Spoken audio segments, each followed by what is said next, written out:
Every parent, in an effort to protect and keep their child safe, eventually has the same conversation. They explain that trusting strangers can be dangerous. They stress that you should never talk to strangers, never follow them anywhere, and under absolutely no circumstances should you ever get into a stranger's car. These warnings aren't meant to scare children. They're meant to protect them. And just as important as laying out these rules is explaining why they exist and what can happen if they're ignored.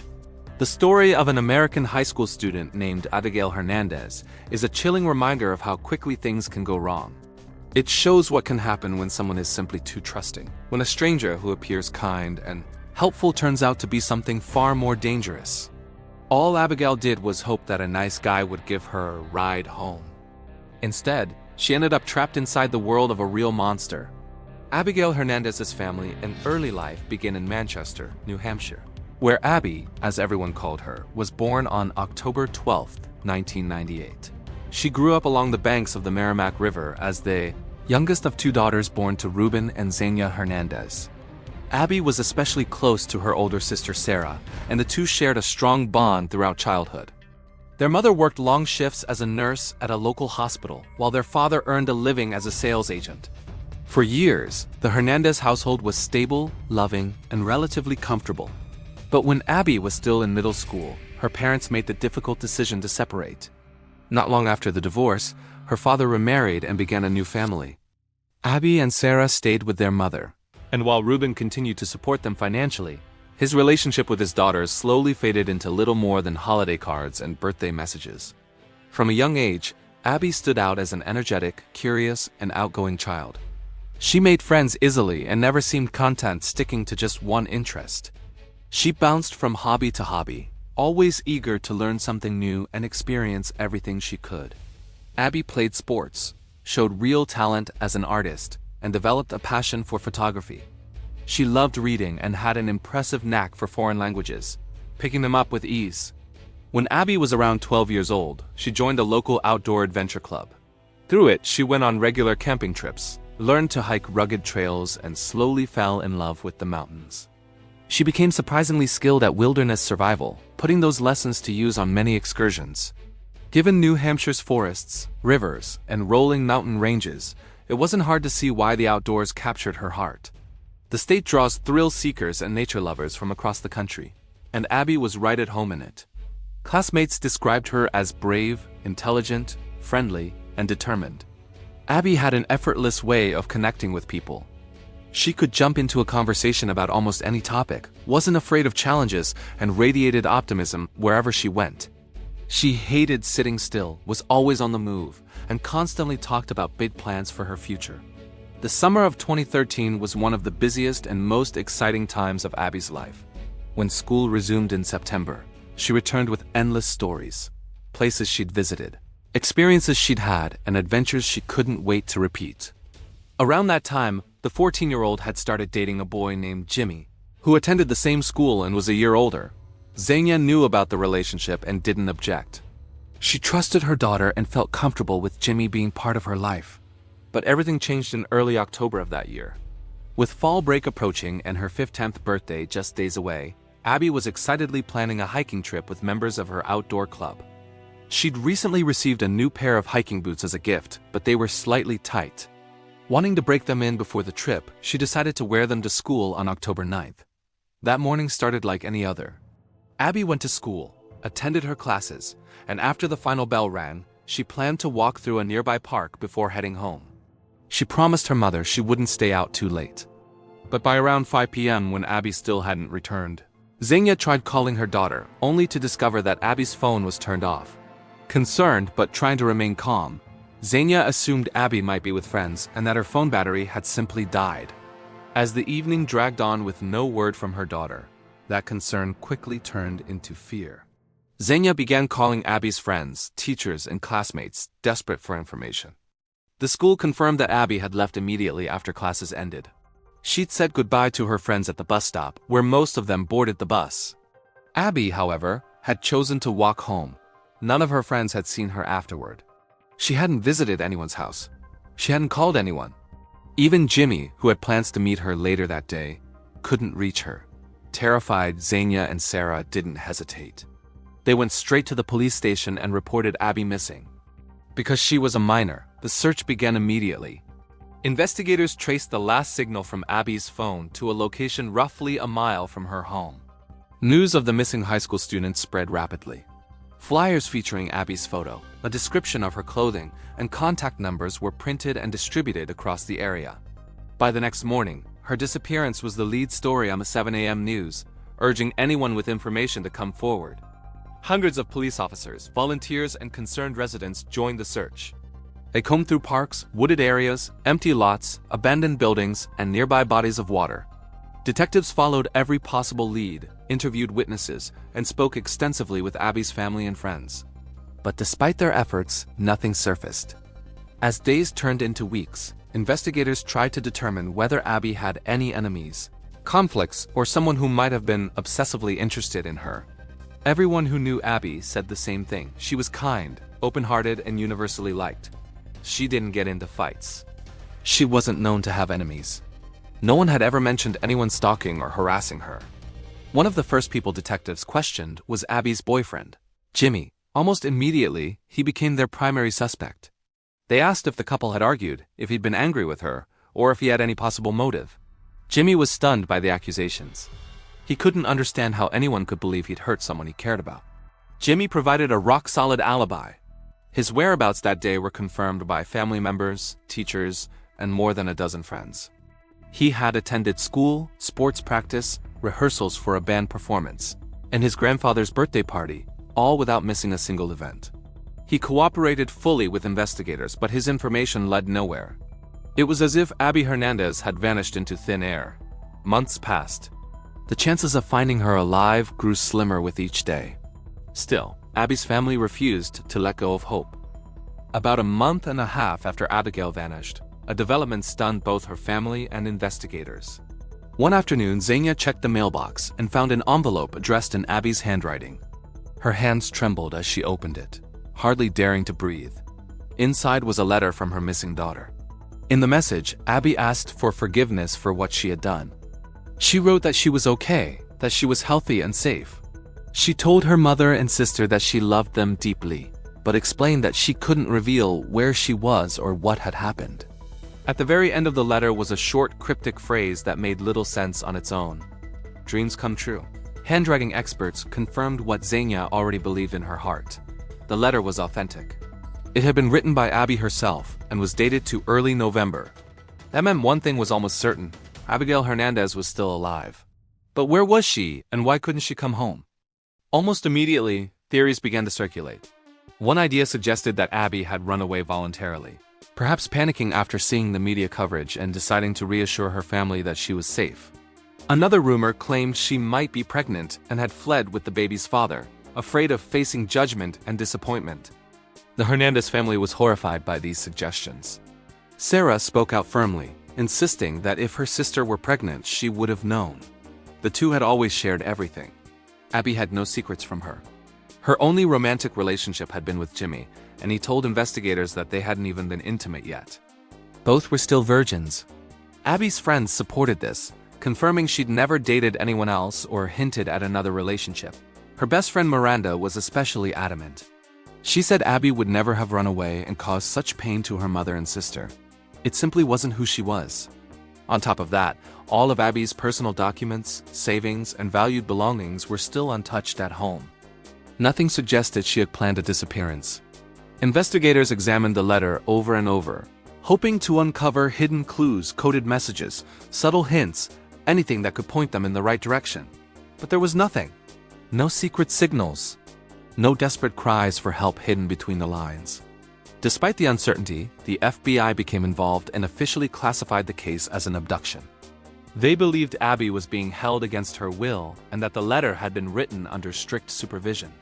Whoever had taken her likely dictated every word, making sure she revealed nothing that could lead authorities to her location.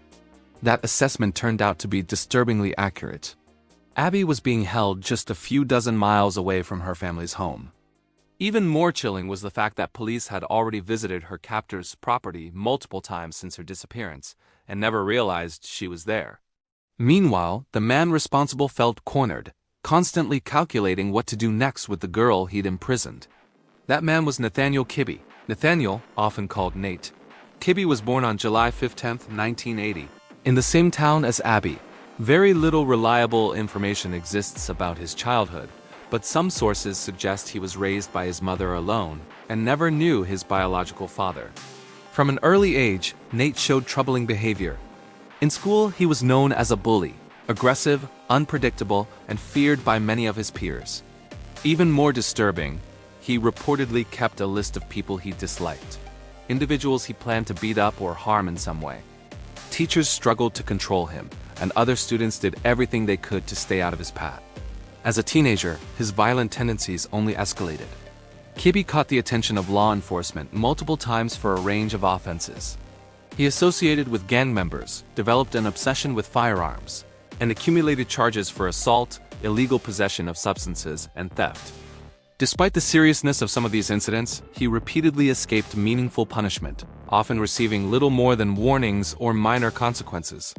Ironically, Nathaniel had once attended the same high school as Abby, but because he was 18 years older than her, their paths never crossed. After graduating, it appeared, at least on the surface, that Nate was trying to straighten out his life. He found work at a local business, and coworkers initially described him as capable and generally cooperative. But this stability didn't last. After a major conflict at work, he quit, moved away from town, and settled into a trailer park located in a struggling neighborhood. Neighbors found him unsettling. He kept to himself, had a volatile temper, and gave off an aggressive energy that made people avoid interacting with him. In 2011, Kibbe began living with a teenage girl who had run away from a dysfunctional home. Shockingly, he openly introduced her as his girlfriend. Despite the obvious red flags, no legal action was taken. In the spring of 2013, Kibbe attempted to kidnap a schoolgirl for the first time. Near a bus stop, he attacked a 15-year-old and tried to force her into his vehicle. The girl fought back fiercely, screaming for help. Passersby rushed toward the commotion, and Kibbe fled the scene. Despite witness accounts and the victim's testimony, the case was abruptly closed. It never went to trial. For reasons that remain unclear, no one treated him as the serious threat he clearly was. Just months later, Abby would unknowingly cross his path. On October 9, 2013, the day she disappeared, Abby was still wearing her new hiking boots. By the end of the school day, her feet were aching. But she pushed on, determined to make it home. Each step grew more painful, yet she kept walking. That's when an old pickup truck slowly pulled alongside her. Behind the wheel was Nathaniel Kibbe. With a relaxed smile, he offered her a ride, asking where she needed to go. Abby politely declined, but he didn't drive away. Instead, he continued creeping forward beside her, making conversation.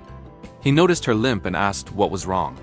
Abby admitted that her boots were too tight and had given her a blister. Without hesitation, Kibbe opened the passenger door and gestured for her to get in. She hesitated. Then she agreed. She believed she was accepting help from a kind stranger. She had no idea she was stepping into a trap. Once Abby was inside the truck, Nathaniel began making casual small talk. His tone was friendly, almost comforting, and he worked hard to appear harmless. He asked simple questions, cracked a few jokes, and slowly eased her nerves. Abby answered politely, even laughing at times. For a moment, she felt safe. At one point during the drive, Nathaniel mentioned that he needed to stop by a hardware store to pick up supplies for a repair job. Abby didn't think much of it at first. But as the truck turned off the main road and pulled into a dim, nearly empty parking lot, a wave of unease washed over her. She told him her house was close and that she could walk the rest of the way. She glanced at him and saw something that made her heart race, a cold, unsettling look in his eyes. Abby tried to unbuckle her seatbelt and open the door. She never got the chance. In a single swift movement, Nathaniel grabbed her by her clothes, yanked her back, and reached into the glove compartment. He pulled out a gun and aimed it directly at her face. His voice dropped as he threatened to kill her if she resisted. Paralyzed with fear, Abby froze. Nathaniel restrained her using zip ties, binding her hands and feet. He placed a baseball cap on her head, pulling it low to block her vision so she couldn't see where they were going. As the truck drove on, Abby shifted the cap slightly, trying to catch glimpses of the road. When Nathaniel noticed, he became furious. He pulled out a stun gun and shocked her repeatedly until she lost consciousness. When Abby woke up, She was disoriented and gasping for air. She found herself in a cramped, suffocating space with no windows. The walls were metal, the air stale. She soon realized she was inside a small shipping container hidden behind Nathaniel's trailer, tucked away among trees in the trailer park. Not long after, Nathaniel entered carrying duct tape and a motorcycle helmet. He taped Abby's mouth and eyes shut, placed the helmet over her head, and made sure she was completely immobilized. Then he assaulted her. That attack was only the beginning. From that moment on, he repeatedly abused her, forcing his twisted fantasies onto her almost daily. Nathaniel used psychological terror as much as physical violence. He told Abby that if she ever tried to escape or alert anyone, he would hurt her family. At the same time, he promised that if she behaved and didn't cause problems, he might eventually let her go. During the first days of captivity, Abby was in complete shock. She felt as if her life was already over. But as time passed, she realized something important. Her captor didn't plan to kill her, at least not yet. And that realization gave her a fragile sense of hope. Abby decided to try to survive by adapting. She attempted to form an emotional connection with Nathaniel, believing it might be her only way out. She told him she didn't judge him, that everyone made mistakes, and that she wouldn't report him if he let her go. Sometimes these words seemed to soften him, but Nathaniel was wildly unpredictable. The smallest comment or gesture could send him into a rage.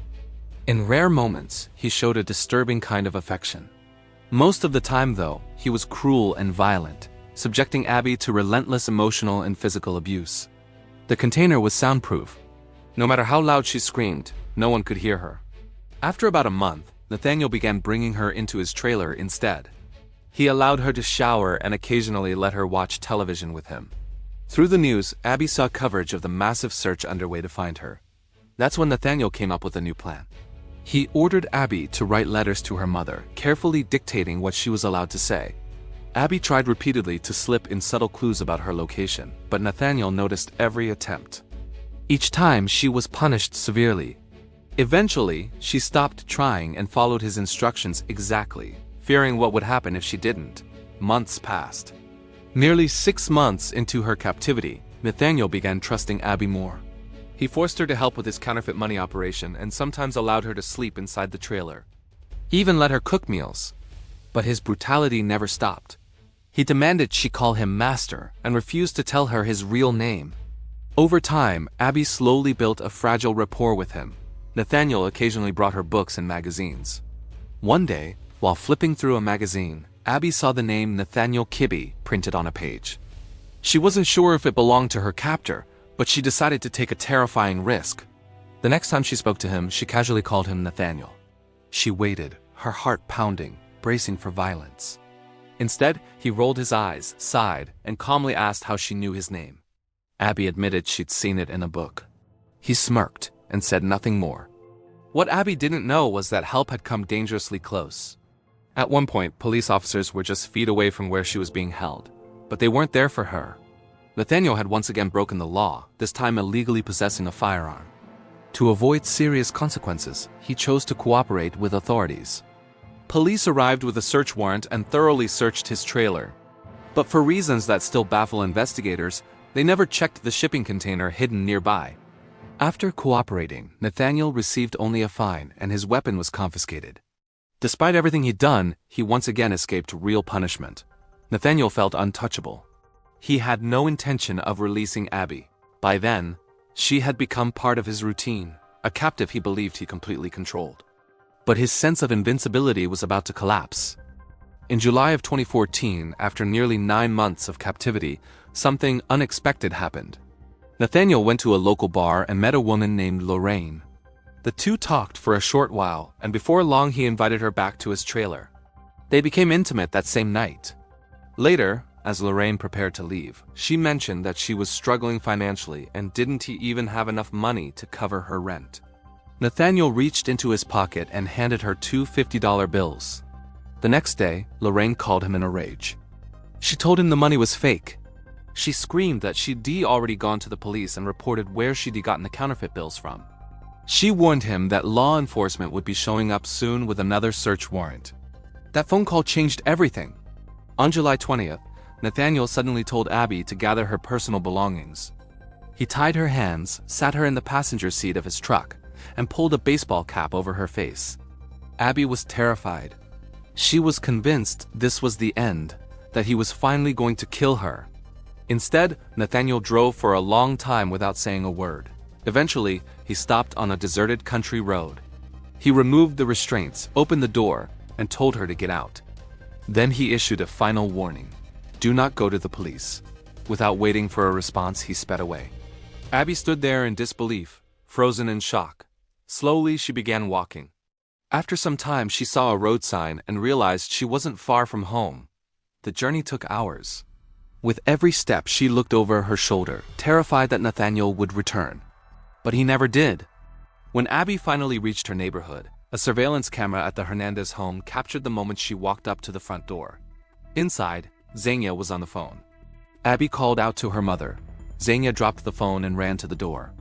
The two embraced, sobbing uncontrollably, holding each other as if afraid the other might disappear again. Abby noticed how much her mother had changed. Xenia looked older, exhausted, worn down by months of fear and sleepless nights. Xenia immediately wanted answers. She asked where Abby had been and what had happened. She insisted they go straight to the police, but Abby remembered Nathaniel's threats. She was still terrified he would come after her family. So she lied. She said she didn't know who had taken her or where she'd been held. Even at the police station, Abby refused to give a name. For days, she struggled with guilt and fear. She knew the truth, but she didn't know if telling it would put her family in danger. After a week, she finally broke down and told her mother everything.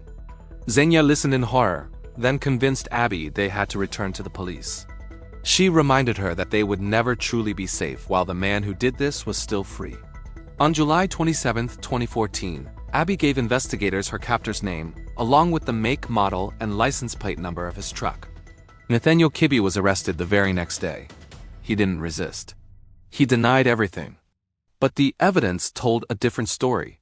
When police searched his trailer and finally opened the shipping container, they found overwhelming proof. Abby's hair, blood, sweat, broken fingernails. Clear signs that a human being had been imprisoned there for months. Despite the evidence, Kibbe's attorney filed a motion requesting bail. Shockingly, the judge approved it. The decision sparked outrage across the community and beyond.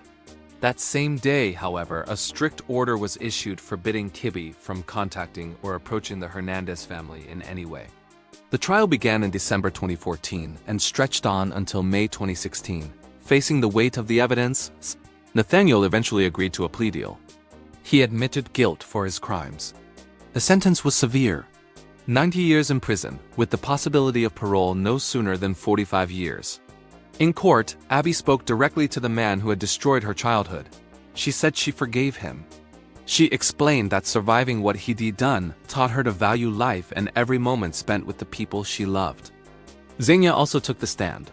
She said she hated Nathaniel Kibbe with all her heart, but she was grateful her daughter was alive and had been allowed to come home.